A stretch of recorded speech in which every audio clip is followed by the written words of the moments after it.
doctor Otoniel Bonilla es un reconocido penalista del país. De hecho, es experto en temas que tienen que ver con corrupción administrativa. Fue director del departamento que persigue la corrupción en la administración pública, que ha cambiado de mucho nombre, pero sigue siendo el mismo. Y le he llamado para que nos ayude a entender a los amigos eh, que nos escuchan y nos ven, para que un poco pues de cómo va este proceso y de las cosas que él ve y de qué puede pasar, viene más bien como un analista procesal más que auscultar sobre el tema del fondo, porque definitivamente él no está en el inside, solamente conoce lo que todos sabemos que ha salido en los medios de comunicación, pero en base a eso pues él hará algunas precisiones. ¿Cómo anda usted, doctor? Saludos, don Héctor. Gracias por el espacio. ¿Cómo no? ¿Qué ha visto? Sobre todo, quiero hacerle una pregunta antes de entrar a lo que la pieza acusatoria, y es un debate que se ha generado. Tuve ayer uno de los eh, abogados de los encartados, en ese caso el doctor Miguel Valerio, y él le pregunté sobre si el magistrado o juez Francisco Ortega Polanco, que ha conocido todo este proceso de las medidas de coerción o primera etapa de las 4 que hay en el proceso penal hasta llegar a la parte recursiva, si él puede, con el mandato que tiene del presidente de la Suprema, puede también conocer la audiencia preliminar. No, fíjate, el procedimiento especial para aquellos funcionarios que tienen una competencia también especial por la condición o la función que ocupan, en este caso, porque se encuentra involucrado un senador de la República y en principio arrastraría al resto de los implicados, los procesados, establece que el presidente de la Suprema Corte de Justicia en estos casos, cuando el Ministerio Público radica una acusación contra uno o más de aquellos funcionarios a lo que alude el Código Procesal Penal, la propia Constitución de la República, entonces deberá designar a un juez cualquiera de los integrantes del Pleno de la Suprema Corte de Justicia para que sirva como juez de la instrucción. En este caso, un juez de la instrucción especial para conocer la audiencia preliminar. Ya sabemos, por lo que hemos visto, que en el caso concreto de Odebrecht había sido designado el magistrado Francisco Ortega Polanco, un juez de una trayectoria impecable en el sistema judicial, que para conocer las medidas de coerción hace ya más de un año, o hace un año. Medidas de coerción que fueron impuestas a todos los imputados. Hemos visto que aparentemente, conforme salen los medios de comunicación, que se ha mantenido el mismo magistrado para conocer de la audiencia preliminar, que es lo que corresponde ahora, porque en la fase en la que se encuentra el proceso, desde el punto de vista legal y procesal, lo que corresponde ahora es que el juez apoderado determine si la acusación cumple con tiene los méritos suficientes para apoderar a la jurisdicción de juicio, que sería el siguiente paso. Y por ser un procedimiento especial ante la Suprema Corte de Justicia, se hace incluso más rápido, más expedito, porque cuando se conoce sobre las reglas del derecho común en el tribunal ordinario, pues va ante un juez de instrucción. Luego esto puede, en principio no es recurrible si hay una decisión de apertura a juicio, pero si hay un no al lugar, puede ser recurrido en la Corte de Apelación correspondiente y finalmente puede llegar hasta la Suprema Corte de Justicia. De manera que habría que ver si en el caso concreto del magistrado Francisco Ortega, volviendo a lo que nos ocupa, ha sido ratificado o el mandato del presidente de la Suprema Corte de Justicia abarca Es todo, extensivo. es extensivo el proceso ahora, la etapa de la audiencia preliminar, que es la etapa intermedia. Intermedia porque pasa de una etapa preparatoria, que fue la que ya se agotó con las investigaciones efectuadas por el Ministerio Público, al juicio, una vez conocido ante la audiencia preliminar, por tanto es la etapa intermedia entre la investigación y el juicio. Pero lo que dispone el Código Procesal Penal en su artículo 377 es que para este tipo de procedimientos, aun sean especiales, rigen las reglas comunes del proceso penal. Y las reglas comunes es que el juez de la instrucción que conoce de las medidas de coerción no necesariamente sería el competente o el que sea designado para conocer la audiencia preliminar. Esas son las reglas comunes en aquellos distritos judiciales donde hay más de un juez de instrucción. Porque en aquellos distritos judiciales donde solo existe un solo juez de instrucción, en aquellos distritos judiciales más pequeños, pues entonces los conoce esencialmente el mismo juez de la instrucción, salvo que sea sustituido por algún suplente, en este caso el juez de paz, que se hace. Es una práctica que se da en los tribunales de la República. Por lo que uno piensa y pensará el imputado, de que, bueno, si este magistrado ya me dictó una medida de coerción en base a algunos elementos que ha presentado el Ministerio Público, como que hay una decisión y ya hay una contaminación de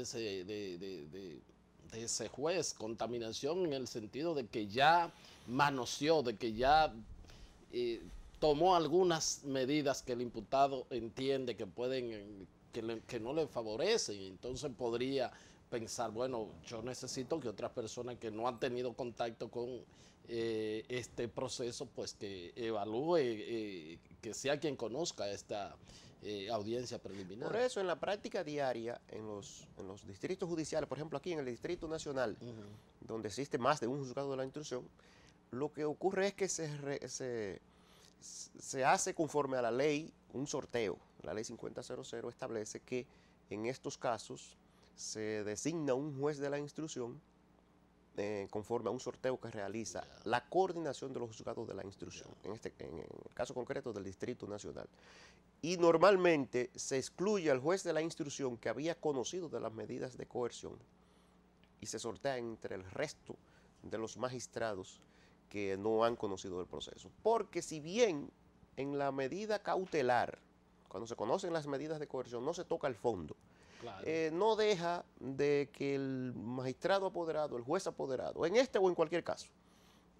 adentrarse en situaciones que tiene que verificar, que tiene que comprobar para establecer si existen o no medios de pruebas que hagan presumir la responsabilidad o de que hay un ilícito penal en el que está involucrado el imputado, la persona que está siendo investigada, sobre la que a su vez el Ministerio Público esté reclamando la imposición de medidas de coerción. Y en el caso de Odebrecht concretamente, todavía tiene otras implicaciones mayores, porque el mismo magistrado no solo le ha correspondido decidir sobre las medidas de coerción que le fueron solicitadas, sino que además ha tenido que estar muy al tanto junto al Ministerio Público durante la etapa preparatoria, ordenando un sinnúmero de medidas que requerían de la autorización judicial, claro, y que por consiguiente sí correspondían a él hacerlo, porque era el juez de la garantía durante la etapa preparatoria. Lo de si está de alguna forma contaminados y porque ya haya tenido un prejuzgamiento sobre el fondo del proceso para conocer la audiencia preliminar, ya eso tendrá que decidirse en el momento procesal oportuno y las partes harán valer sus derechos. No corresponde a nosotros desde aquí decir cuál sería la suerte de esto, pero sí entiendo que los abogados harán valer sus derechos. Claro. Porque en el plano teórico se supone que en el conocimiento de la medida de coerción no se toca el fondo del expediente, para el caso de la especie y lo que vio el país en esa medida de coerción, como que no hay una diferencia en cuanto a un juicio, no solo de pruebas, un juicio preliminar, sino hasta un juicio de fondo, donde pues se vieron los debates de réplicas contra réplicas y posiciones tanto de la parte acusadora como de la defensa técnica, o sea que hubo lo que se vio ahí. Tanto es así que si a nosotros como abogados, tal vez al común dominicano que no es abogado, tal vez se le dificulta, pero nosotros que somos abogados,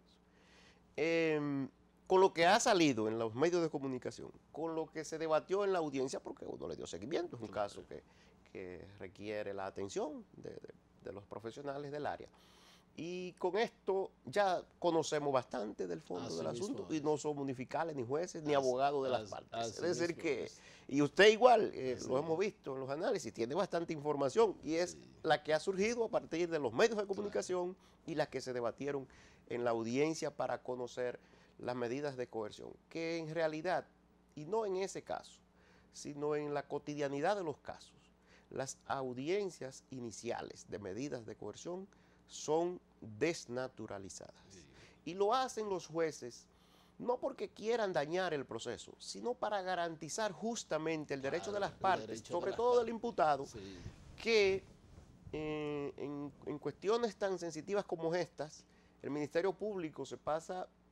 1 año, 2 años investigándolo, en algunas ocasiones sin saberlo, sí, o sin que se le haya comunicado, como es el caso del secretario general del Partido Revolucionario Moderno, que dijo, me enteré cuando se anunció que me iban a radicar una acusación en mi contra. O sea, él no tenía el conocimiento de que estaba siendo parte de un proceso penal. Él tenía la información de que, según ha dicho, él tenía la información de que algunas de sus actuaciones fueron examinadas, pero al haber sido descartado en la fase inicial, esto es, cuando se radicaron las medidas de coerción, daba por sentado de que él no era parte del proceso. Y ahora resulta que es parte del proceso. Sobre todo, porque el jefe del Ministerio Público, el magistrado o procurador general de la República, dijo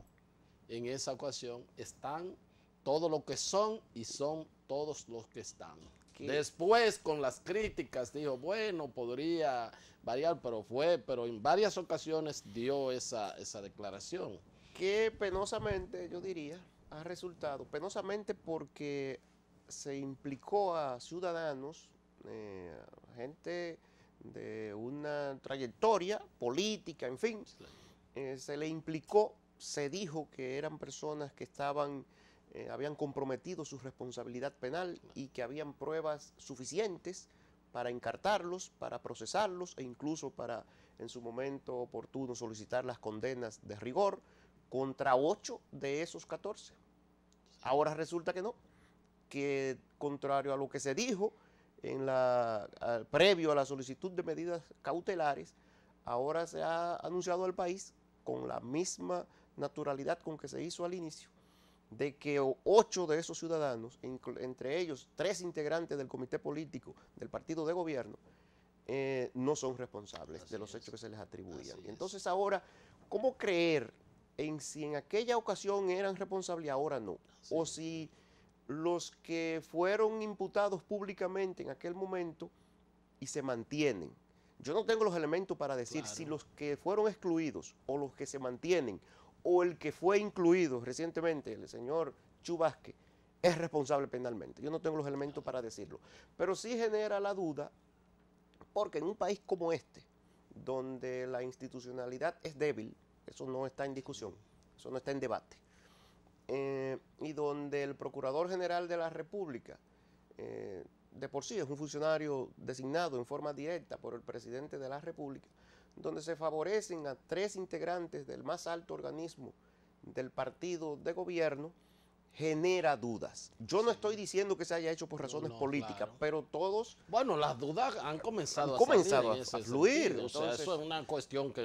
usted no lo está diciendo por primera vez, sino que inmediatamente se produjo la decisión. Eso fue lo que la opinión pública, esa fue la principal reacción de la opinión pública. Claro, y en un momento también donde se está requiriendo del concurso de un organismo superior del partido, en este caso del Partido de Liberación Dominicana que gobierna y que es al que pertenece el Procurador General de la República. Sabemos los debates que hay sobre una potencial reelección del presidente, sabemos lo que se está dando en el Congreso de la República en torno a las primarias, a la imposición de una modalidad de primarias, si son abiertas, si son cerradas. Sabemos que en el día de ayer el Tribunal Constitucional se reservó el fallo luego de otorgar un plazo breve a una de las partes en torno a levantar la prohibición que en la Constitución de la República se estableció en el año 2015 que impide al actual presidente de la República repostularse, que vimos que en esa decisión o en esa audiencia donde fueron conocidos los méritos de este recurso, se quedaron de manifiesto tres elementos. Denme un segundo para ir a cumplir con unos compromisos. Claro. Ya a usted no hay que decirle por qué, porque usted es una figura de la televisión también. Pausamos y regresamos con la parte complementaria con esta entrevista con el doctor Otoniel Bonilla, quien ha sido director del DPCA, el departamento que persigue la corrupción administrativa. Pausamos.